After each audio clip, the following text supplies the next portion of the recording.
2 दिन के बाद, 48 घंटों के बाद, इस वक्त जब हम बात कर रहे होंगे, ज़िंदगी रही तो इमरान खान साहब इस्लामाबाद की तरफ लॉन्ग मार्च का ऐलान कर देंगे, और 2 दिन के बाद। और उस लॉन्ग मार्च में अगर इमरान खान साहब को गिरफ़्तार करने की कोशिश होती है तो उनका कहना यह है कि तमाम मुल्क में जहाँ जहाँ उनके कारकुनान मौजूद हैं वो सड़कें और शाहराहें और मार्केट्स और सब रोड्स ब्लॉक कर दें और पूरे मुल्क को जाम कर दें। तारीख़ गालिबन जो लॉन्ग मार्च की देने जा रहे हैं वो 26 से 29 के दरमियान है, यानी बिटवीन 26 एंड 29। ये अब तक इमरान खान साहब के जहन में है, लेकिन ये तारीख़ें ऊपर नीचे भी हो सकती हैं और इसका हतम ऐलान वो परसों करेंगे। और इस ऐलान से पहले आज एक बड़ा इम्पॉर्टेंट दिन इसलिए रहा क्योंकि कल जो सुप्रीम कोर्ट का फ़ैसला आया तो आज उसके बाद इलेक्शन कमीशन का फ़ैसला कल उनकी तरफ से ये कहा गया था कि इलेक्शन कमीशन ने मुनहरफ अराकीन के हवाले से फ़ैसला महफूज कर लिया है। वो महफूज फिर उन्होंने कहा कि आज सुनाया जाएगा। आज अगर सुना दिया जाता तो उबहम कुछ कम हो जाता, कुछ लोगों के कुछ क्लैरिटी हो जाती कि क्या उनके ऊपर ये बाइंडिंग है, क्या बाइंडिंग नहीं है, कि हमज़ा शहबाज हैं, हमज़ा शहबाज नहीं है, ये क्लैरिटी आ जाती। लेकिन बदकिस्मती से ये हुआ कि वो हमज़ा शहबाज साहब का जो मामला है वो लटका रह गया, और उसमें जो इलेक्शन कमीशन ऑफ पाकिस्तान ने चंद इंतहाई यानी आप समझेंगे नामालूम वजूहात की बुनियाद पे आज फ़ैसला 12 बजे नहीं सुनाया, जिसकी वजह से पंजाब में इस वक्त हुकूमत मौजूद नहीं है कोई भी। और पंजाब की जो ब्यूरोक्रेसी है वो किसी की बात नहीं सुन रही। कोई कह रहा है कि जी वो हमज़ा शहबाज साहब की बात सुन रही है, कोई कह रहे हैं, यानी ब्यूरोक्रेसी तो ज़ाहिर है, बात तो यानी फ़ैसले हो रहे हैं, वो ज़ाहिर है कि ये तो नहीं कि ना कह रहे हैं, लेकिन वो साथ इसलिए डरे भी हुए हैं क्योंकि हाई कोर्ट में कल पिटीशन दायर हो रही है तहरीक इंसाफ की जानिब से, और उसमें इन तमाम ट्रांसफ़र पोस्टिंग्स को चैलेंज किया जा रहा है। और ये कहा गया है ब्यूरोक्रेसी से कि आप गैर कानूनी और गैर आइनी वज़ीर आला यानी हमज़ा शहबाज साहब के बारे में कहा जा रहा है, उनके फ़ैसले मानने से इनकार कर दें। अच्छा, अब ये कल के फ़ैसले पे बहुत बात हो चुकी है, मुख्तलिफ आरा आ चुकी हैं, तो मैं उस पर ज़्यादा बात नहीं करूँगा, लेकिन 172 के हवाले से बराबर के नंबर्स हैं गालिबन, और यहाँ पे 2 नंबर्स यानी मजमूई कैलकुलेशन में अगर आप उनको वोट के हक़ से महरूम भी कर दें तो एक अजीब सा मंज़र बनेगा, एक ऐसा मंज़र बनेगा जो समझ में नहीं आता कि अराकीन मौजूद हैं लेकिन वो वोट नहीं डाल सकते। यानी मुनहरफ अराकीन जो हैं वो फिर मौजूद क्यों हैं? एक सवाल पैदा होता है ना कि वो क्यों बैठे हैं। अगर वोट नहीं डाल सकते तो वो क्या करेंगे? वहाँ खाएंगे, पिएंगे, टीए लेंगे, वो क्या करेंगे? अगर वो कहीं किसी रायशुमारी में हिस्सा नहीं ले सकते, वो बजट के अंदर सेशन में हिस्सा नहीं ले सकते, वो सिर्फ खड़े होकर तकरीरें करेंगे और जब फैसले का वक्त आएगा तो उनका वोट ही काउंट नहीं होगा। तो ये जो है अब वो एक सुमुन बुकमुन से कुछ बुत बैठे नजर आएंगे हमें असम्बलियों में इस फैसले के बाद, और उनके पास कोई इख्तियार ही नहीं होगा। और पैसे पकड़े हैं उनमें से बहुत सारे लोगों ने, और बहुत सारे लोगों ने पैसे भी पकड़े हुए हैं, और बहुत सारे लोग जो हैं वो ज़ाहिर है कि कोई नून लीग का टिकट लेने गया, कोई पीपल्स पार्टी का, लेकिन मुनहरफ अराकीन के हवाले से ये फैसला आ गया। और उसमें वहाँ भी ये कि अब वो चूँकि इलेक्शन कमीशन का फैसला नहीं आया तो पंजाब में हुकूमत किसकी है कोई नहीं जानता, और इसका फ़ायदा जो है वो इमरान खान साहब को होने जा रहा है, इसलिए क्योंकि इस्लामाबाद दाखिला जब होगा लॉन्ग मार्च का उस वक्त तक ये बहस चलती रहेगी। इतने दिनों से बहस ख़त्म नहीं हुई तो अगले 3-4 दिन में या हफ्ते में क्या ख़त्म होनी है, और फिर वो चैलेंज हो जाएगी कोर्ट में, फिर दूसरे कोर्ट में चैलेंज होगी, फिर उसमें तो ये एक झगड़ा जो है ये बढ़ता जा रहा है तसादुम बदकिस्मती के साथ। और इस्लामाबाद ज़ाहिर है कि चारों तरफ से घिरा हुआ है पंजाब से, और पंजाब में अगर हुकूमत नहीं है या पंजाब की ब्यूरोक्रेसी और ख़ास तौर पे पुलिस के अंदर बहुत बेचैनी है कि क्या हम किस हद तक जाएं, हम क्या लाठियां मारें, किस तरह से रोकें, अगर कोई ग्रुप्स आ रहे हैं तो क्या गिरफ्तारियां करें, क्या गोली चला सकते हैं हम, क्या हम टीयर गैस कर सकते हैं। ये सियालकोट में जो वाक़यात पेश आए, बाकी तो एक रियासत की हुकूमत की रेट जो है वो मेरा ख़्याल है कि मुकम्मल तौर पे ख़त्म होती नज़र आ रही है धरने से पहले, यानी लॉन्ग मार्च से पहले। और इमरान खान साहब जो हैं वो ज़ाहिर है कि पंजाब चारों तरफ से घिरा हुआ है और केपी से और पंजाब से लोग बड़ी तादाद में आएंगे और उसके बाद अगर गिरफ्तारी होती है तो उसके बाद वो वहीं पे रोड्स ब्लॉक कर देंगे। एक तो ये तो एक हिकमत अमली हुई। दूसरी तरफ जो हुकूमत की हिकमत अमली सामने आई है वो हुकूमत का फ़ैसला ये है कि कोई फ़ैसला नहीं हुआ, यानी वो इस नतीजे पे पहुँचे हैं कि किसी नतीजे पे अब तक नहीं पहुँचे और अभी तक गौर व फिक्र जारी है। और जो ताज़ा तरीन ज़हन उनका बना है हुकूमत का वो ये है कि जी सब मिलके इस मुसीबत का, इस अज़ाब का सामना करेंगे जिसका नाम उन्होंने रखा हुआ है इमरान खान, और उसका करेंगे और किसी सूरत हथियार नहीं डालेंगे और अस्करी क़यादत से या इस्टेब्लिशमेंट से रब्ता करेंगे और एक पार्लिमानी कमेटी का इजलास तलब किया जाएगा।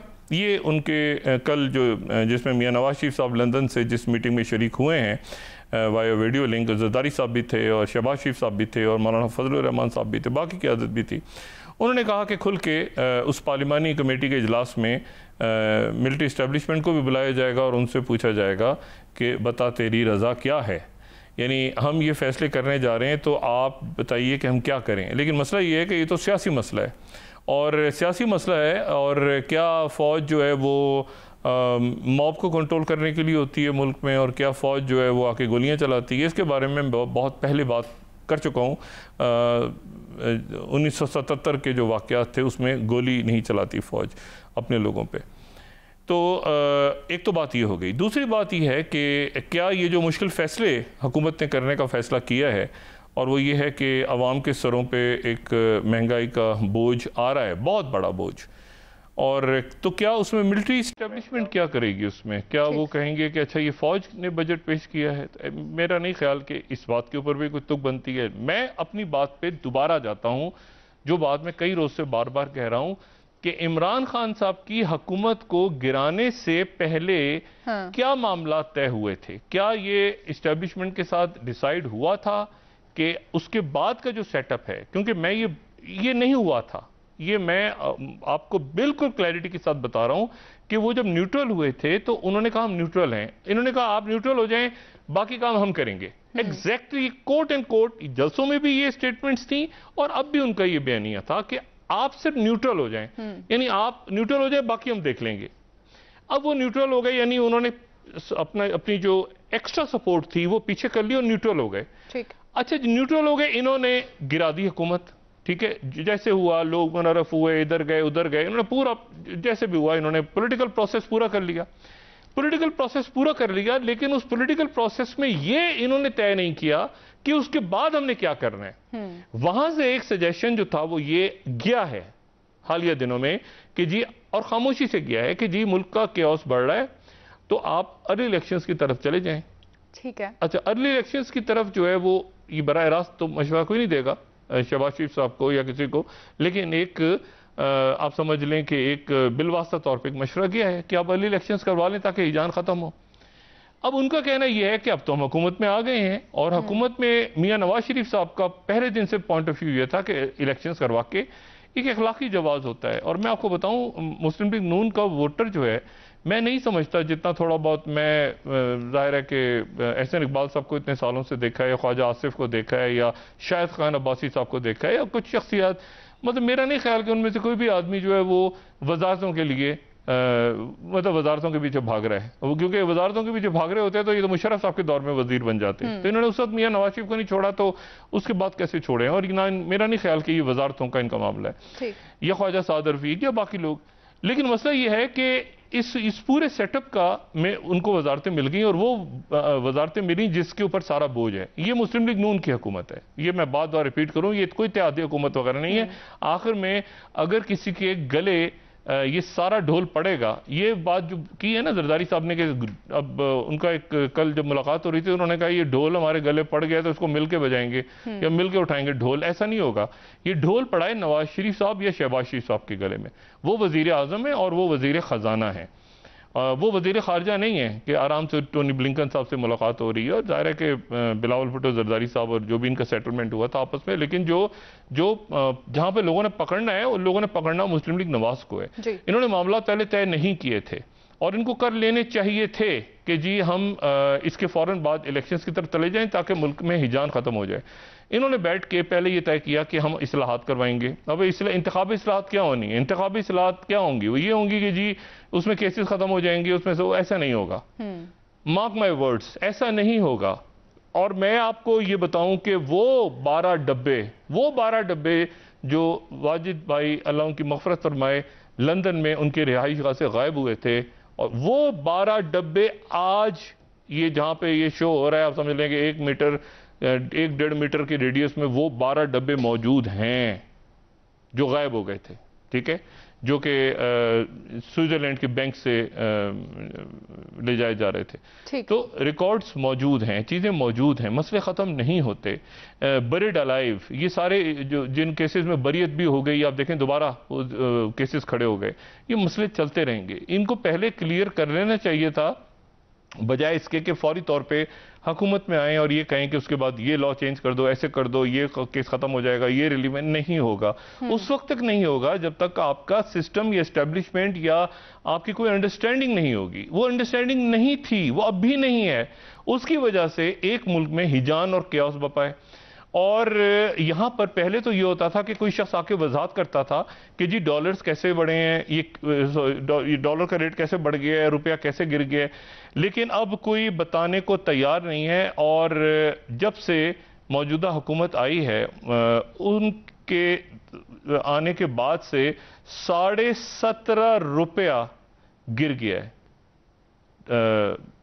पाकिस्तानी रुपए की जो कीमत है वो 17.5 रुपए गिर गई है, और उसके नतीजे में 2300 अरब रुपए का हमें कर्जा बढ़ गया है। 2300 अरब रुपए का। आज के दिन की मैं आपको फिगर्स दे रहा हूं, यानी मैं आपको फिगर्स दे रहा हूं 18 तारीख की, और ये जब आए थे उस दिन से लेके आज तक 2300 अरब रुपया बढ़ गया, क्योंकि रुपए की कीमत गिर रही है।